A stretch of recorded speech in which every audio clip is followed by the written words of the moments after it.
Today we're going to be going over how Brisk teaching can be a really effective and useful tool as you need to create quizzes from various sources. So to begin, you do need to go to Brisk Teaching and download the Chrome extension. I just Google it and it'll be the first one that comes up.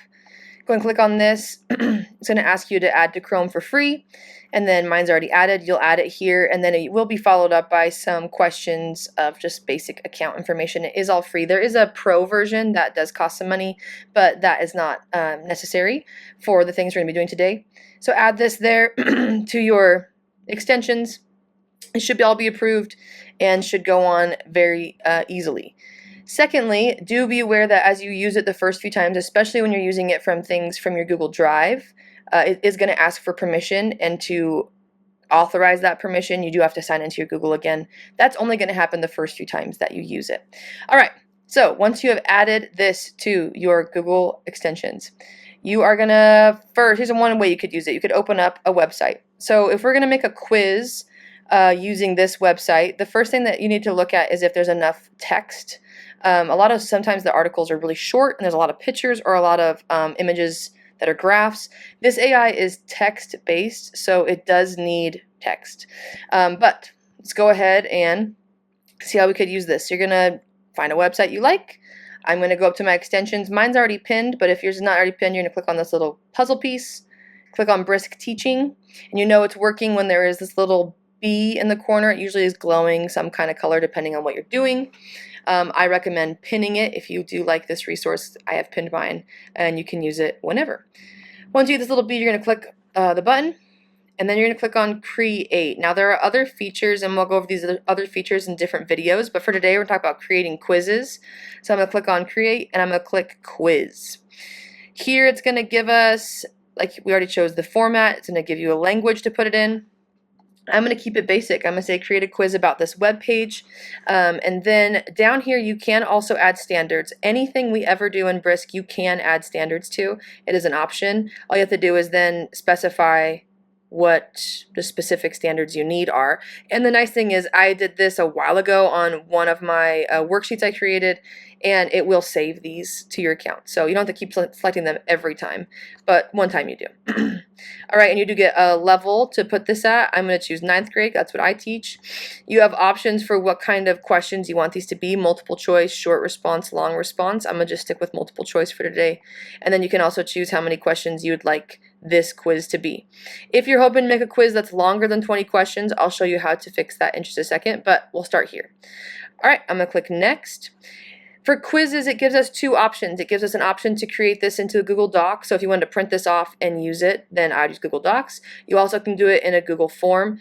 Either way is the same. I'm going to use a doc for this one. On one of the future ones in just a second, I'll use a form to show you both options. But for Google Doc, you click Brisket. It's going to open up a blank document, and you got to give it a second to let it do its work. I want to get through to 20, and then I can show you how we can then edit this, because the most important thing when we're using AI is that you're still reviewing everything and you're still making sure it's looking good. So once you finish this, and this only comes up right after you finish, so if you go and you wait a little bit and you come back to it, this may not be here, and so you'd have to then select this and open Brisk again and kind of start a whole new project with it. So I recommend when you're doing this, it is easier just to like start to finish. It shouldn't take long, so make sure you just sit down and finish it. You can always restart, but it's quicker just to do it all in one go, so that you can have it translated. You could say, I want this to be more difficult. You can ask it to be less difficult. You can say, make it shorter, make it longer. You can even come in here and, can you focus on how to create a hypothesis from these topics as well. And we'll add that. Sometimes it'll struggle. It is like kind of learning how to talk to a person. So sometimes you have to play with it, and I recommend playing with it, but it can be a really effective tool. And I love this AI because it has been built to work for teachers. But you can see here, you can edit, go through, and make a quiz pretty fast, and then you go ahead and print this. The one thing you do need to do if you are creating it in a Google Doc is, just a second, let me let it finish. We need to make sure we ask for an answer key. Otherwise, you have to do the work to make an answer key. And it doesn't automatically make an answer key for you. So let me ask. All you have to do for that is, oh, there's a button down here. You press answer key, and then it goes through, and it'll get the answer key for you. All right, perfect. I'm not going to play through all this because you guys get the idea. So that's how we do that from a website. Now I'm also going to show you how to do it from a pre-made presentation that you have. So I have this presentation here, just went over this with my students on the scientific method. To then use for Brisk, my Brisk button is still here. Now it's glowing yellow because I'm using Google Slides. So I'm going to click on that. Oh, it went away. Sometimes you have to refresh it. I think sometimes it struggles of knowing what's going on. So I'm going to click on Create. I'm going to do Quiz again. And I'm going to say create a quiz about this presentation. Make it a little shorter just for sake of time in this video. And go ahead and next. This time I'm going to use a Google form just to show you what that looks like when it creates in a Google form. All right, it opens up a new tab with a Google form. And it is going to slowly but surely, there we go, give it a label. And it's going to give us these questions. And these are already marked of which one is the correct answer. You could then go ahead and share that with your students in Google Classroom or however you would like to do that. You can also then say, do you want to add on a short response, a long response, some more multiple choice? That is how you would make it a longer quiz. You could do the same thing in Google Form. You could say add more questions, make it longer, add more questions. So don't be panicked if you're like, well, it only makes 20 questions. My advice would always be to make more questions than you need. That way you can go through and edit these down a little bit and ask for less. All right, you can do the same thing I just did. I'm not going to go through it every single way, but I will show you that you could do it from a document. If you have any documents, you could use a document to create a quiz. You can also use a PDF. A PDF, let me open up this again. It must be a refresh.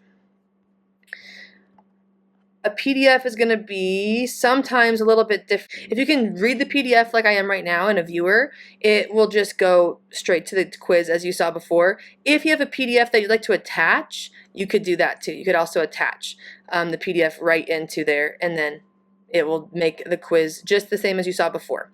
Last thing I'm going to show you is how do we create a quiz using Brisk if you don't have something to work off of.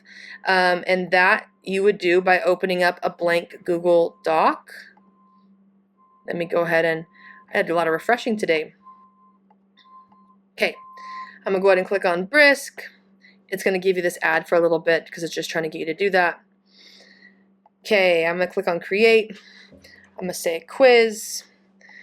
I want a quiz that will review the steps of the scientific method and help students practice how to identify the independent and dependent variables in given experiments. That's what we're working on right now in my class. I'm going to go ahead and attach some standards just so you see what it looks like when a standard is attached. I'm going to make these, I'm going to do 7, and I'm actually going to do a long response here. And you could go into a new form. I'm going to go into this current doc, but you could do the same thing you do before and just create a new form. And whenever you attach the standards, it's going to attach those at the very top of the worksheet, just so it's like kind of a reminder. The only thing I found with you do the short or long response is you do have to kind of delete this student response spot and give them a spot to respond. You could leave it blank, or you could add in the lines, whatever would be better for you. But awesome, awesome, awesome way of making a quiz really fast and also saving you some time, especially when it comes from a resource that you're already using in your classroom.